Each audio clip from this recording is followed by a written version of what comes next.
तो कहानी की शुरुआत जॉनी नाम के लड़के से होती है। जॉनी छोटी सी मैकेनिक शॉप में काम करता है। एक दिन जॉनी की गर्लफ्रेंड बेथ उसके पास आके बोलने लगी कि मैं तुमसे थक गई हूँ, मुझे हमारे रिलेशन में कमिटमेंट चाहिए। तुम कब तक ऐसे ही इस रिश्ते को इंजन ऑयल की तरह घिसते रहोगे। जॉनी सब कुछ देने के लिए तैयार था सिवाय कमिटमेंट के। उसे शादी से बहुत डर लगता था। जॉनी बिना बाप के पला बड़ा। उसका बाप जॉनी की माँ को छोड़ के बचपन में चला गया था। उसकी माँ के बचपन में नहीं, जॉनी के बचपन में। तब से जॉनी के मन में शादी को लेकर डर बैठ गया।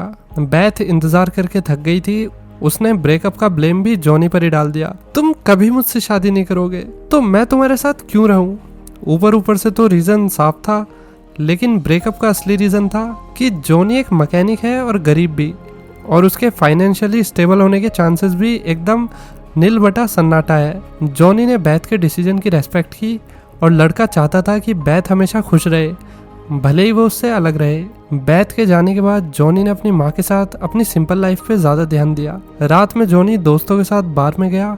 उसका दिल टूटा था, लड़के को बुरा भी फील हो रहा था। जॉनी स्टेज पे जाके फिर अन्नू मलिक बन गया। आग लगा दी, आग लगा दी। परफॉर्मेंस के टाइम बार में एक लड़की आई।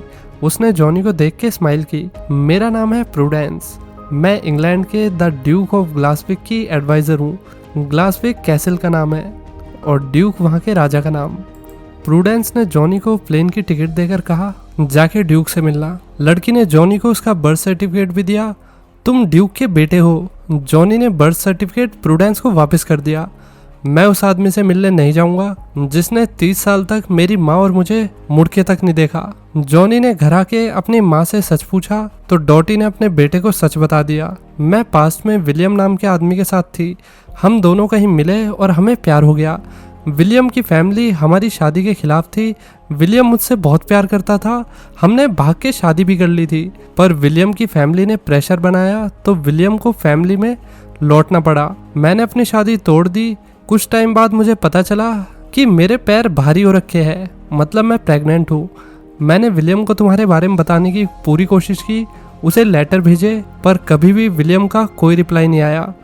मुझे लगा कि विलियम ने मुझे ब्लॉक कर दिया है, आई मीन मुझे भूल गया है वो, और उसने मूव ऑन भी कर लिया है। मैंने तुम्हें अकेले पाला, पर अब मैं चाहती हूँ कि तुम विलियम से जाके मिलो, उस इंसान से जो तुम्हारा बाप है, जिसे तुमने 30 साल से नहीं देखा। देखो माँ, मुझे फर्स्ट क्लास की टिकट्स मिली है। अरे फर्स्ट क्लास की टिकट देख के 30 साल का गुस्सा बड़ी जल्दी शांत हो गया। जॉनी अब द ड्यूक ऑफ ग्लासविक के बड़े से कासिल में आ गया। यही विलियम का घर है, और जो ड्यूक है वो उसकी पोजीशन है, जस्ट लाइक किंग। प्रूडेंस ने जॉनी का वेलकम किया, उसे पूरा घर दिखाया। घर में अनगिनत कमरे थे। प्रूडेंस ने जॉनी को ड्यूक के स्टडी रूम में वेट करने को कहा, और ये भी कि किसी सामान को छूना मत। प्रूडेंस फिर बाहर चली गई और जॉनी कमरे में रखी पुरानी तलवार उठा के देख रहा। लड़का तलवार के साथ तलवारबाजी करने लगा। अचानक विलियम कमरे में आ गया। मैं द ड्यूक ऑफ ग्लासविक हूँ। बाप बेटे आज पहली बार आमने सामने आए। जॉनी को अनकंफर्टेबल फील हो रहा था। सामने खड़ा इंसान मेरा बाप है, जिससे मैं कभी नहीं मिला। माहौल ऑकवर्ड सा हो गया। विलियम को लग रहा था कि जॉनी सिर्फ पैसों के लिए आया है, और बात कुछ हद तक सही भी है। आदमी को नहीं पता कि प्रूडेंस जॉनी को पोटेंशियल हेयर की वजह से घर में लेकर आई है। हेयर मतलब वारिस। जॉनी ने विलियम की कही बात को गलत कहा। मैं यहाँ पैसों के लिए नहीं आया, मुझे बस अपने पिता को देखना था। विलियम ने जॉनी को इतनी जल्दी जज कर लिया। जॉनी को फिर फ्रस्ट्रेशन होने लगती है। जाने से पहले विलियम ने जॉनी से डॉटी के बारे में पूछा, क्या डॉटी की पोटी ठीक हो गई? मेरी माँ ने मुझे बड़ा करने के लिए अपना सिंगिंग का सपना तक छोड़ दिया। ये कह के जॉनी जाने लगा। तभी प्रूडेंस आ गई। तुम एक नोबल आदमी के बेटे हो, तुम ही ड्यूक ऑफ ग्लासविक के टाइटल के वारिस हो। जॉनी को अपने बाप के साथ नहीं रुकना। मेरा यहाँ कोई काम नहीं है, मैं ओयो में जाकर रुकूंगा। जॉनी ने फिर बाहर गैराज में एक पुरानी गाड़ी देखी। कार सुंदर थी, पर उस पर काफी धूल जम रखी थी। जॉनी ने शीशे पर लिखा वॉश इट। अब जॉनी बार में चला जाता है। उसे ओनर ने एक पुराना म्यूजिक बॉक्स दिया, और जॉनी ने वो ठीक भी कर दिया। थोड़ी देर में वहाँ पे प्रूडेंस आ गई। विलियम चाहते हैं कि तुम पूरे हफ्ते कैसल में रहो। जॉनी ने मना कर दिया। प्रूडेंस ने जॉनी के सामने डील रखी, चलो एक गेम खेलते हैं, दोनों डार्ट मैच खेलेंगे। अगर मैं जीती तो तुम कैसल में रहोगे, और तुम जीते तो तुम्हारा जहाँ मन करे वहाँ रहना, बेशक नाली में भी। पहले जॉनी ने खेला और उसका निशाना काफ़ी सही था। फिर प्रूडेंस की बारी आई। पहले तो प्रूडेंस ने डार्ट काफ़ी दूर मारा, लेकिन उसके बाद लड़की ने जो अपनी स्किल दिखाई, ये देख के तो भैया जॉनी भी हिल गया, क्योंकि लड़की एक प्रोफेशनल डार्टिस्ट थी, नॉट डेंटिस्ट, डार्टिस्ट। अब जॉनी को अपने शब्दों का मान रखना होगा और उसे कैसिल चलना होगा। अब जॉनी कैसिल आकर कमरे में आराम करने चला गया। प्रूडेंस हॉल में बैठ के जॉनी का सोशल मीडिया अकाउंट चेक कर रही थी। फोटो में जॉनी और उसकी माँ थी। पीछे से एनी नाम की मेड आकर प्रूडेंस को छेड़ रही कि तुम तो जॉनी भैया के प्यार में पड़ गई हो लाडली। प्रूडेंस ने मना कर दिया कि ऐसा कुछ नहीं है, अभी तक वो वारिस कहाँ बना है। प्रूडेंस जॉनी के कमरे में गई। जॉनी एक पुरानी फोटो को सही कर रहा था। फोटो को सालों से किसी ने ठीक नहीं किया था। अब प्रूडेंस जॉनी को साइकिल से ये पूरा स्टेट दिखाने ले गई। तुम्हें पता है ड्यूक ऑफ ग्लासविक 17,000 हेक्टेयर्स की जमीन को कंट्रोल करते हैं। इस जमीन पे प्राइवेट फार्मलैंड है, चैपल है और भी बहुत सारी चीज है। विलियम के पापा ने फैमिली फॉर्चून का बहुत गलत इस्तेमाल किया, जिसके चलते वो फैमिली के ऊपर बहुत सारा कर्जा छोड़ गए, लेकिन बाद में विलियम ने सब कुछ संभाल लिया। प्रूडेंस फिर जॉनी को एक फार्म पे ले गई। फिंची ने उनका वेलकम किया। जॉनी ने टूटी हुई ग्राइंडिंग मशीन देखी। मशीन दशकों से इस्तेमाल नहीं हुई थी। जॉनी बीटरूट के बारे में पूछ रहा, इतने सारे बीटरूट ऐसे ही पड़े हैं। फिंची ने बताया कि हाँ, आजकल मार्केट में बीटरूट का रेट डाउन चल रहा है, इससे बहुत कम प्रॉफिट हो रहा है। विलियम बहुत अच्छे इंसान है। अपने पापा का टाइटल मिलने के बाद उन्होंने कभी यहाँ के लोकल फार्मर्स से ड्यूक की जमीन पे काम करने के लिए पैसे नहीं लिए। अब जॉनी और प्रूडेंस कासिल वापस आ गए। जॉनी पहली बार अपने कजन एलिस्टर से मिलता है। एलिस्टर को ही द ड्यूक ऑफ ग्लासविक का टाइटल मिलने वाला था, लेकिन जॉनी के आने से पहले एलिस्टर फार्म की तरफ चला जाता है। प्रूडेंस ने जॉनी से सीरियस सवाल किया, क्या तुम द ड्यूक ऑफ ग्लासविक का टाइटल एक्सेप्ट करोगे? मैं नहीं चाहती कि ये इतना बड़ा टाइटल एलिस्टर जैसा गधा ले जाए। फिर उसने बताया कि मेरे पेरेंट्स कई साल से, इवन कई दशकों से ड्यूक्स के लिए काम करते थे। मैं कैसल में ही बड़ी हुई हूँ। 8 साल की उम्र में ही मेरे पेरेंट्स एक एक्सीडेंट में चल बसे। विलियम ने मुझे अपनी बेटी की तरह ही पाला पोसा। उन्होंने ध्यान रखा कि मुझे बेस्ट एजुकेशन मिले। मैं उनकी बहुत रेस्पेक्ट करती हूँ, इसलिए मैं चाहती हूँ कि स्टेट प्रॉपर्टी सब कुछ किसी अच्छे और डिजर्विंग इंसान के हाथ में ही जाए, ताकि ये स्टेट सही सलामत बचा रहे। कैसल में कुछ इम्पोर्टेंट गेस्ट आए हुए थे। एलिस्टर अपनी माँ के साथ गेट पे खड़ा होके सबका वेलकम कर रहा था। उसने सबके सामने जॉनी को एम्बैरेस करने का एक भी मौका नहीं छोड़ा। गेस्ट जॉनी को देख के सोच रहे थे कि इसमें तो नोबल एटिकेट वाली एक भी क्वालिटी नहीं है, ये तो अमेरिका का नॉर्मल सिटीजन है, इसे क्या पता कि पीठ पीछे चुगलीबाजी कैसे करते हैं। हॉर्स राइडिंग के टाइम भी एलिस्टर ने जॉनी की बेइज्जती करने की कोशिश की। उसे लगा कि जॉनी को हॉर्स राइडिंग नहीं आती होगी, पर इसका उल्टा हुआ। जॉनी ने एलिस्टर को गिरने से बचाया। जॉनी ने फिर किचन में जाके स्टाफ के लिए बीटरूट जूस भी बनाया। एनी कह रही कि मुझे बीटरूट के टेस्ट की वजह से इसका जूस पसंद नहीं है, पर जब उसने जॉनी का जूस पिया तो उन्हें मजा ही आ गया। वो कह रही तुम्हारा जूस इतना टेस्टी है कि क्या ही बताऊं। फिर जॉनी बता रहा कि बीटरूट हमारी एनर्जी और सर्कुलेशन के लिए बहुत अच्छा होता है। किचन में फिर प्रूडेंस आ गई। उसने स्टाफ को काम पर भेज दिया। लड़की ने जूस ट्राई किया और उसे भी जॉनी का जूस बहुत ही ज़्यादा पसंद आया। जॉनी ड्यूक के घर पे होने वाले फॉर्मल डिनर के लिए रेडी हो गया। पीछे से प्रूडेंस आती है। उसे देखते नहीं जॉनी का तो होश ही उड़ गया। तुम कितनी बढ़िया मतलब सुंदर लग रही हो। हाँ, और तुम एकदम पगलू लग रहे हो। ये सब कुछ तो एक डेट जैसा लग रहा है। आज के मेहमानों का स्वागत किया जाता है। हम अपना डिनर अपनी ट्रेडिशनल जेली डिश से करेंगे। जॉनी तो भैया फर्स्ट कोर्स देख के ही कंफ्यूज हो गया। प्लेट में अलग ही तरीके की फिश थी। एलिस्टर जॉनी को छेड़ने लगा कि तुम्हें टेबल के मैनर्स भी नहीं पता। तो जॉनी ने ह्यूमर का इस्तेमाल करके ऐसा जोक मारा कि सारे गेस्ट हंसने लगे और एलिस्टर और उसकी माँ का मुंह बंद हो गया। अमेरिकन्स के अंदर कॉन्फिडेंस होता है, तुम उन्हें हल्के में मत लो। एलिस्टर फिर खड़ा हो गया और उसने सबके सामने कहा कि मैं ही फ्यूचर ड्यूक बनने वाला हूँ। तभी जॉनी भी सबके सामने बड़ी अनाउंसमेंट करता है कि द ड्यूक ऑफ ग्लासविक का टाइटल मैं एक्सेप्ट करता हूँ। गेस्ट का मुंह खुला का खुला ही रह गया। एलिस्टर के भी होश उड़ गए। विलियम खुश था। वो हमेशा से चाहता था कि जॉनी ही उसकी विरासत संभाले।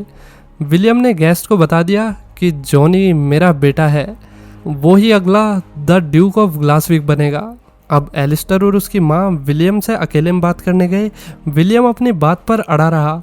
जॉनी मेरा पुत्र है और मैं अपना फैसला नहीं बदलूंगा। जॉनी अब प्रूडेंस, एनी और स्टाफ के साथ सेलिब्रेट करने आ जाता है। रात में जॉनी को नींद नहीं आ रही थी तो लड़का गैराज में गया। वहाँ पे वही पुरानी कार खड़ी हुई थी जिस पे इसने वॉश इट लिखा था। तो अब जॉनी उस कार को ठीक करने लगा। विलियम भी जॉनी के पास आ जाता है और वो उससे पूछने लगा, बेटे तुमने टाइटल क्यों एक्सेप्ट कर लिया? जॉनी ने जवाब दिया कि मुझे खुद नहीं पता कि मैंने टाइटल क्यों एक्सेप्ट किया है। मेरी लाइफ इस लाइफ से बिल्कुल अलग है। बाप बेटे ने फिर बातें करते हुए कार को ठीक किया। अब उनके बीच की दूरियां नज़दीकियों में बदल रही थी, एज ए फादर एंड सन। इसके बाद प्रूडेंस जॉनी को कपल डांस सिखा रही थी। जल्दी बॉल डांस होने वाला है और पार्टी में इंग्लैंड के बड़े बड़े घरों के वारिस आएंगे। तुम्हें अच्छे से डांस करना होगा, समझे ना भोंदू? एनी कमरे में आई। थैंक यू, आपने मेरे बॉयफ्रेंड को भी बॉल डांस में इनवाइट किया। प्रूडेंस कंफ्यूज हो गई तो जॉनी ने बताया कि मैंने इनविटेशन में थोड़े और लोगों को जोड़ा है। मैं जब से इधर आया हूँ उन लोगों ने मेरी बहुत हेल्प की है। मैंने फिंची को भी पार्टी में बुलाया है। उन्होंने हमारी लैंड को प्रोडक्टिव बनाने में कितनी मदद की है। प्रूडेंस जॉनी से इम्प्रेस हो गई। तुमने इतना कम टाइम कासिल में स्पेंड किया, स्टिल तुम लोगों के साथ कितने घुल मिल गए हो। दोनों फिर डांस प्रैक्टिस कर रहे। उनके बीच किस भी होने वाली थी, लेकिन एनी और स्टाफ बीच में या धमके। अब जॉनी कार को सही करने जाता है। आज उसने कार के बोल्ट्स टाइट किए और इंजन सेट किया। विलियम भी अपने बेटे की हेल्प करने आ गया। उसने जॉनी से पास्ट की बात की। मुझे नहीं पता था, मेरा एक बेटा है। मैंने डॉटी के साथ थोड़ा नोटी तो हुआ था, लेकिन मुझे लगा कि मैंने डॉटी यूज़ किया है। मैंने उसे कई बार लेटर भी लिखे पर उसका कोई जवाब नहीं आया। मुझे लगा कि तुम्हारी माँ आगे बढ़ गई है और वो मुझे भूल गई है। जॉनी ने बताया कि माँ को तो आपकी साइड से एक भी लेटर नहीं मिला। किसी ने जानबूझ के आपके लेटर को हम तक पहुँचने नहीं दिया। अब जॉनी ने इंजन सेट कर दिया और पुरानी कार चल पड़ी। बाप बेटे बड़े खुश हो रहे थे, जैसे कितना बड़ा तीर मार लिया हो। एलिस्टर विलियम के स्टडी रूम में जाके जॉनी का बर्थ सर्टिफिकेट देख रहा था। उसके दिमाग में कुछ प्लान चल रहा है। इधर जॉनी विलियम को पुरानी कार में बैठा के ड्राइव पे ले गया। कार सही और पॉलिश होने के बाद एकदम ब्रांड न्यू लग रही थी। प्रूडेंस और बटलर जॉनी और विलियम को साथ में देख के बहुत खुश हो रहे थे, वो भी दिल से। अब बाप बेटे फिंची के फार्म पर गए। जॉनी ने खराब ग्राइंडिंग मशीन को सही कर दिया। फिंची और बाकी फार्मर ने मशीन का यूज़ करके फ्रेश जूस बेचना शुरू कर दिया। इससे उनकी एक्स्ट्रा इनकम होने लगती है। अब विलियम ने फार्मर्स को डांस पार्टी के लिए भी इनवाइट कर लिया। फिर बाप बेटे कैसिल में आ जाते हैं।